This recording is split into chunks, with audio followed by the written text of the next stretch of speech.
नमस्कार, सुबह की बड़ी खबर देख रहे हैं आप। आपके साथ मैं हूं ललित प्रजापति और जिंदगी की बड़ी खबर है ये मास्क, जिसका इस्तेमाल आजकल आप लगातार कम कर रहे हैं। ऐसा कतई नहीं करना है। कोविड अप्रोप्रिएट बिहेवियर का पूरी तरह से पालन करें। और अब सुबह की सबसे अच्छी खबर टोक्यो ओलंपिक से मिल रही है। बड़ी खबर आपको बता दें, बैडमिंटन के लिहाज से अच्छी खबर, नॉकआउट स्टेज में पहुंच गई हैं पीवी सिंधु। सिंधु ने हांगकांग के खिलाड़ी को 2-0 से हराया है। पहला गेम 21-9 से हराया और दूसरा गेम 21-16 से उन्होंने जीता है। ओलंपिक ब्रेकिंग अच्छी खबर, सुबह की नॉकआउट स्टेज में पहुंची है पीवी सिंधु।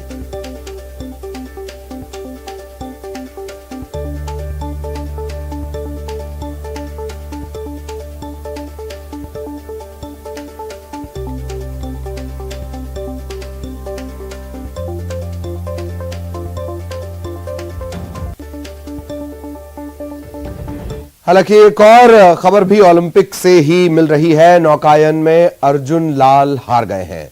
रोइंग के सेमीफाइनल में जो मुकाबला था, सेमीफाइनल मुकाबले में वो पिछड़ गए हैं। राजस्थान के अर्जुन लाल और यूपी के अरविंद इस टीम में शामिल थे। थोड़ा सा निराश किया नौकायन ने।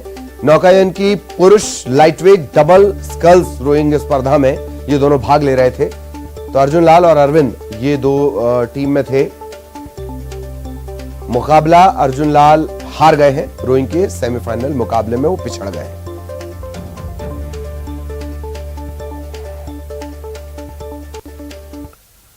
और छत्तीसगढ़ की सियासत में भी एक अलग तरह की रेस चल रही है। उससे जुड़ा बड़ा अपडेट आपको दे दें। कांग्रेस के विधायक बृहस्पति सिंह या बृहस्पति सिंह, इन्हें नोटिस जारी किया गया है। 24 घंटे के अंदर इनसे जवाब मांगा गया है। सिंहदेव पर, टीएस सिंहदेव पर, स्वास्थ्य मंत्री पर जो आरोप लगाए गए उन्हें लेकर ये नोटिस जारी हुआ है। प्रदेश कांग्रेस कमेटी ने नोटिस जारी किया है और कहा है आपके बयान से पार्टी की छवि धूमिल हुई है, लिहाजा जवाब मांगा गया है, सिर्फ एक नोटिस।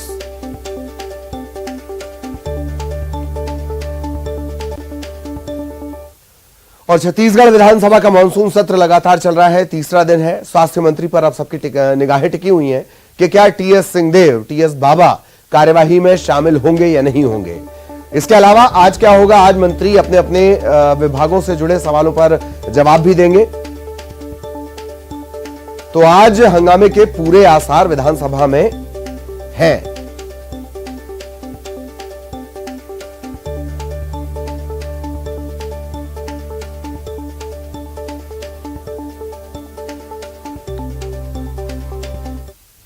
तो आज विधानसभा में हंगामे के पूरे आसार हैं। आज सीएम भूपेश बघेल अनुपूरक बजट पेश करेंगे। इसके अलावा ध्यानाकर्षण में विपक्ष हाथियों के हमले के अलावा राष्ट्रीय राजमार्ग के चौड़ीकरण से प्रभावित लोगों का मुद्दा उठाएगा। लेकिन खास बात जिसके चलते हंगामा होना लगभग तय माना जा रहा है, चंदूलाल स्मृति चिकित्सा महाविद्यालय दुर्ग के अधिग्रहण से जुड़ा हुआ विधेयक। इस पर विपक्ष हंगामा कर सकता है। विधेयक को कैबिनेट ने मंजूरी दे दी है। विपक्ष इस मसले पर सीएम को सदन में घेरने की कोशिश करेगा। अधिग्रहण को लेकर केंद्रीय मंत्री ज्योतिरादित्य सिंधिया, पीयूष गोयल, इन सभी ने ट्वीट किया था। सीएम पर रिश्तेदारों को फायदा पहुंचाने के आरोप लगाए थे। सीएम भूपेश बघेल ने सोशल मीडिया में इन आरोपों को खारिज भी किया। देवेंद्र यादव हैं, उन्होंने भी एक स्पष्टीकरण दिया था। स्पष्टीकरण कह लीजिए, अपना पक्ष कह लीजिए, सफाई कह लीजिए इस अधिग्रहण को लेकर। हैरत की बात यह है कि देवेंद्र यादव के ये जो कथित स्पष्टीकरण था, इसमें 30 लाइनें रमन सिंह के बारे में लिखी हुई थी।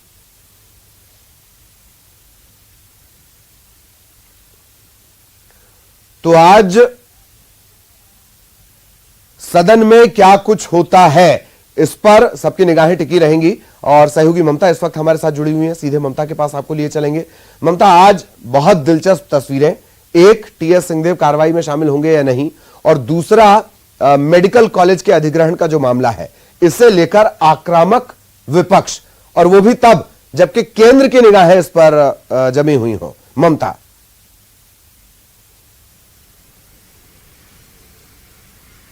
बिल्कुल, देखिए विधानसभा के मानसून सत्र का आज तीसरा दिन है और कल दिन भर जो घटनाक्रम चला है उसके बाद में खासतौर पे आज भी बनी हुई है कि आज क्या होगा। इस बात पर खास तौर पे कि क्या टीएस सिंहदेव विधानसभा जाएंगे, क्योंकि कल उन्होंने कहा था कि ये भविष्य के गर्भ में है।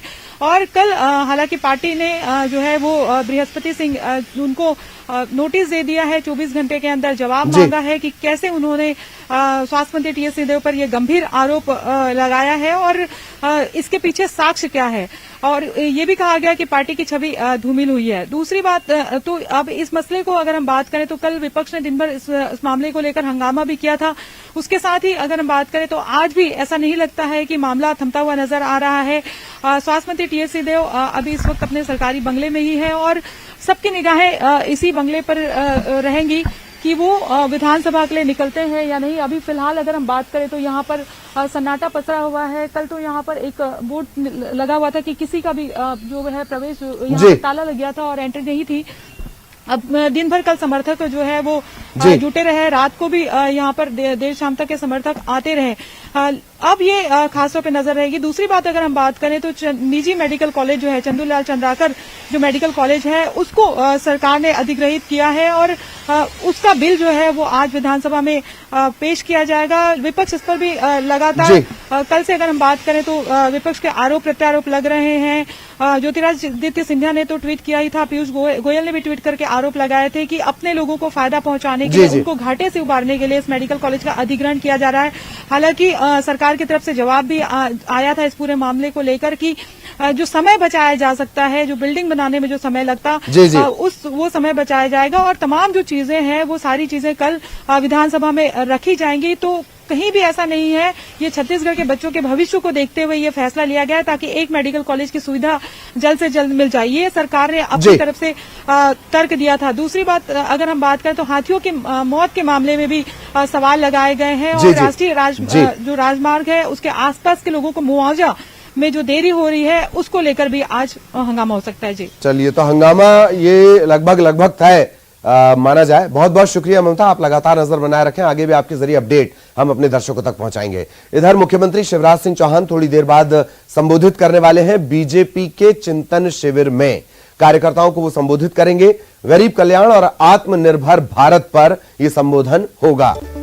सुबह 10 बजे सीएम वीडियो कॉन्फ्रेंसिंग के जरिए कार्यकर्ताओं को संबोधित करेंगे और खास फोकस रहेगा गरीब कल्याण और आत्मनिर्भर भारत पर।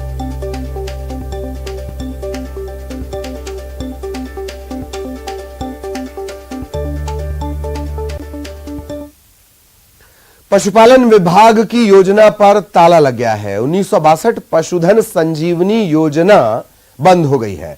बजट की कमी के चलते इस योजना को बंद किया गया है। योजना के तहत पशुओं के इलाज के लिए शुरू की गई थी एम्बुलेंस की व्यवस्था और हर एक विकासखंड पर एम्बुलेंस की व्यवस्था थी। घर बैठे पशुओं के इलाज के लिए ये योजना शुरू की गई थी। अब सीधे पशुपालन विभाग का अमला इलाज करेगा और इसके लिए वेटनरी डॉक्टर को भत्ता दिया जाएगा। पशुपालन मंत्री प्रेम सिंह पटेल ने बयान दिया है, इस योजना के बंद होने से पशुओं के इलाज पर कोई असर नहीं होगा, ये उनका तर्क है।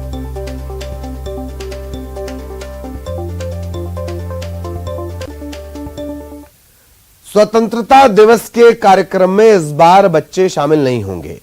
सीएम शिवराज सिंह चौहान सुबह 9 बजे शौर्य स्मारक में पुष्प अर्पित करेंगे, मोतीलाल नेहरू स्टेडियम में ध्वजारोहण करेंगे, आम जनता को संबोधित भी करेंगे। इस बार स्वतंत्रता दिवस पर कोविड नियमों का पालन किया जाएगा। स्वतंत्रता दिवस को लेकर राज्य सरकार ने जिलों को ये निर्देश जारी किए हैं। उसमें ये साफ लिखा हुआ है कि इस बार स्वतंत्रता दिवस के कार्यक्रम में स्कूल के बच्चों को शामिल नहीं किया जाएगा।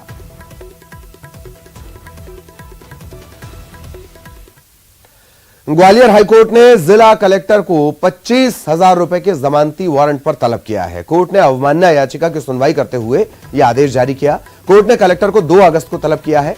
ग्वालियर हाईकोर्ट ने अंचलेश्वर ट्रस्ट मामले में सुनवाई के दौरान यह आदेश दिया। ट्रस्ट पर आर्थिक अनियमितता बरतने की याचिका लगी है। साल 2019 में हाईकोर्ट ने कलेक्टर को 3 महीने में जांच करने के आदेश दिए थे, लेकिन जांच से संतुष्ट नहीं होने पर 15 जुलाई को कलेक्टर को चेतावनी दी गई थी। चेतावनी के बावजूद इस मामले में कोई कार्रवाई नहीं होने पर ग्वालियर के हाईकोर्ट खंडपीठ ने कलेक्टर को तलब किया है।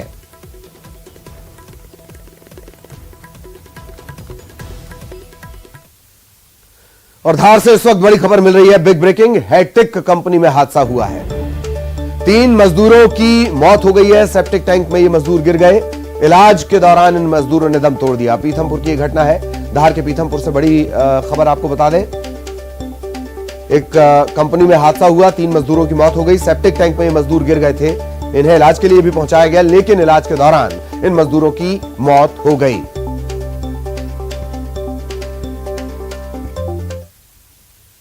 और यहां रुकेंगे एक ब्रेक के लिए।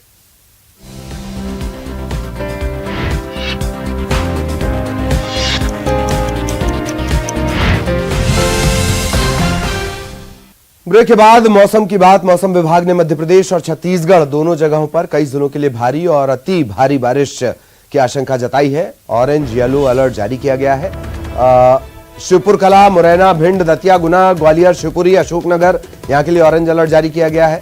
राजगढ़, आगर, नीमच, मंदसौर, विदिशा, छतरपुर, बालाघाट, पन्ना, शहडोल, टीकमगढ़ यहां के लिए येलो अलर्ट जारी किया गया है। इसके अलावा भोपाल, होशंगाबाद, उज्जैन, इंदौर, जबलपुर, शहडोल, रीवा, ग्वालियर, चंबल संभाग यहां पर गरज चमक के साथ बारिश हो सकती है। छत्तीसगढ़ में भी बारिश का अलर्ट जारी किया गया है। 7 जिलों में भारी बारिश हो सकती है। मौसम विभाग ने चेतावनी जारी की है। यह भी कहा गया है कि कुछ जगहों पर आकाशीय बिजली गिर सकती है।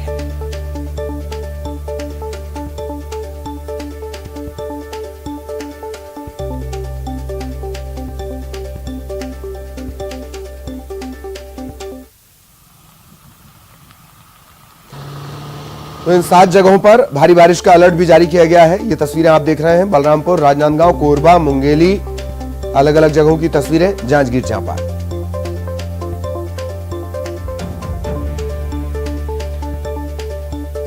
तो मध्य प्रदेश, छत्तीसगढ़ में झमाझम बारिश की बात कही जा रही है। ममता हमारी सहयोगी रायपुर से हमारे साथ जुड़ी हुई है। अनुराग हमारे सहयोगी भोपाल से इस वक्त हमारे साथ जुड़े हुए हैं। दोनों के पास आपको लिए चलेंगे। अनुराग, पहला सवाल आपसे रहेगा कि ग्वालियर, चंबल में भी बारिश होगी और उस अंचल के लिहाज से जो स्थितियां अब तक रही हैं, ये बेहद जरूरी भी था। अनुराग, बिल्कुल ललित, देखिए ग्वालियर चंबल इलाके में झमाझम बारिश हो रही है और ऑरेंज अलर्ट जो जारी किया गया है उसके तहत भी आने वाले कुछ घंटों में तेज से ज़्यादा बारिश जो है इन इलाकों में हो सकती है।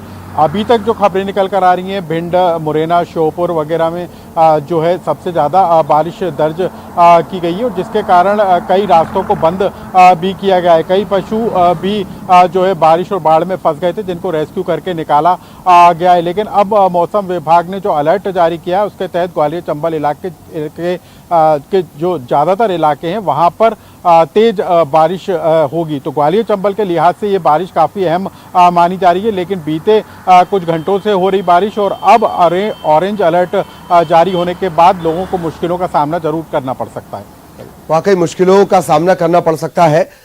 एक और बात है, अगर पूरे प्रदेश के लिहाज से देखा जाए तो अब थोड़ी सतर्कता और सावधानी की जरूरत भी है।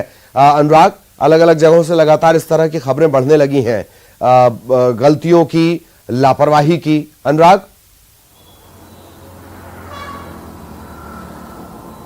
बिल्कुल ललित, देखिए जो डैम है, जो बांध है, उनका भी जलस्तर तेजी के साथ बढ़ रहा है। बरगी का जलस्तर भी तेजी के साथ बढ़ रहा है। उसके गेट खोले जाने की संभावना है।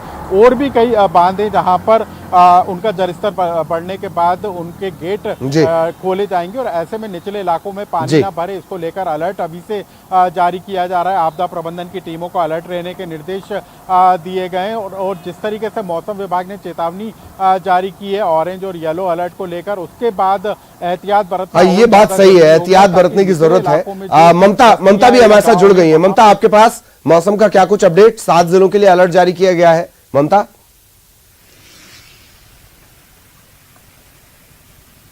बिल्कुल, देखिए मौसम विभाग ने संभावना जताई कि 1 अगस्त तक लगातार इसी तरीके से बारिश की जो स्थिति है वो रहेगी, खासतौर पर उत्तर और दक्षिण छत्तीसगढ़ को लेकर। राजधानी रायपुर समेत दुर्ग, राजनांदगांव, पेंड्रा, बिलासपुर यहाँ पर लगातार झमाझम बारिश हो रही है। मेरे पीछे आप देख सकते हैं कि किस तरीके से जो है वो बारिश हो रही है। और राजधानी रायपुर में भी अगर हम बात करें तो पिछले 2 दिनों से इसी तरीके से रिमझिम बारिश हो रही है। लेकिन आज सुबह से अगर हम बात करें तो सुबह से लगातार बारिश हो रही है और मौसम विभाग का कहना है कि प्रदेश में कई जगहों पर हल्की से मध्यम बारिश हो सकती है और कहीं कहीं जी। पर गरज चमक भी हो सकती है। हालांकि जी, जी। अभी अगर हम बात करें तो मौसम जो है इसी तरीके से सुहाना रहेगा और 1 अगस्त तक ये कहा गया है कि लगातार इसी तरह की बारिश की जी, जो जी। संभावना है वो बनी हुई है। किसान काफी परेशान थे। बस्तर में भी अगर हम बात करें तो काफी चिंता जताई जा रही थी, लेकिन अब बस्तर में भी बारिश हो रही है। जी जी, लेकिन सावधान सतर्क रहने की जरूरत, सुरक्षित रहने के लिए बहुत जरूरी है। बहुत बहुत शुक्रिया आप दोनों का इस तमाम जानकारी के लिए। इस वक्त श्योपुर से बड़ी खबर मिल रही है, ओवरफ्लो तालाब की कैनाल टूट गई है। खेतों में इसके चलते पानी भर गया है, तालाब का पानी, और खड़ी फसलों को इसके चलते नुकसान हो रहा है। सूचना के बाद भी मौके पर प्रशासनिक अमला नहीं पहुंचा है। अगर जल्दी पानी नहीं रोका गया तो तालाब खाली हो जाएगा, एक चीज, और फसलों की सिंचाई के लिए आने वाले समय में दिक्कत होगी। और ये जो फसल जिसमें ये खेत में बहकर जा रहा है, ये पूरी फसल बर्बाद हो जाएगी।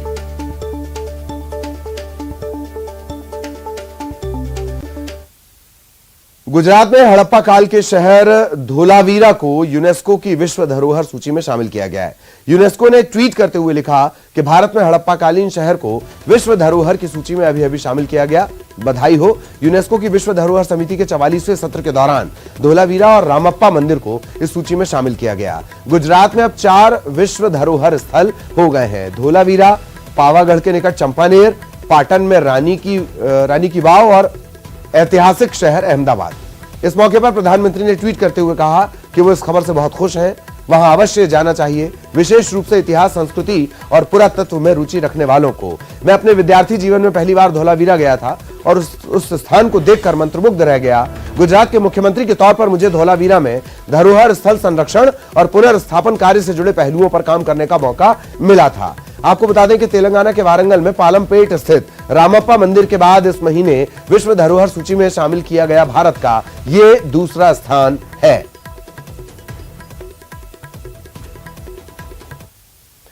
इस बुलेटिन में इतना ही। खबरें जारी रहेंगी और इस वक्त हेडलाइंस।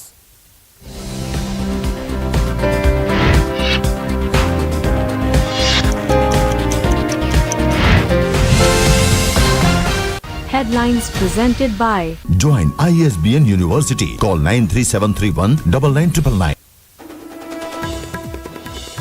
भोपाल में बीजेपी का चिंतन शिविर, सीएम शिवराज सुबह 10 बजे वीडियो कॉन्फ्रेंसिंग के जरिए करेंगे संबोधित। गरीब कल्याण और आत्मनिर्भर भारत पर संबोधन। छत्तीसगढ़ विधानसभा के मानसून सत्र का तीसरा दिन, स्वास्थ्य मंत्री पर टिकी निगाहें, क्या टीएस सिंहदेव कार्यवाही में होंगे शामिल। एमपी में पशुपालन विभाग की योजना पर लगा ताला, पशुधन संजीवनी योजना हुई बंद, पशुओं के इलाज के लिए शुरू की गई थी एम्बुलेंस।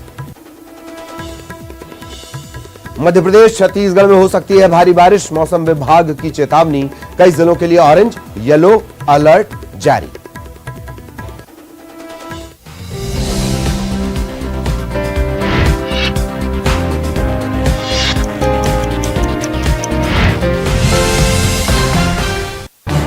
इस न्यूज हेडलाइंस के प्रायोजक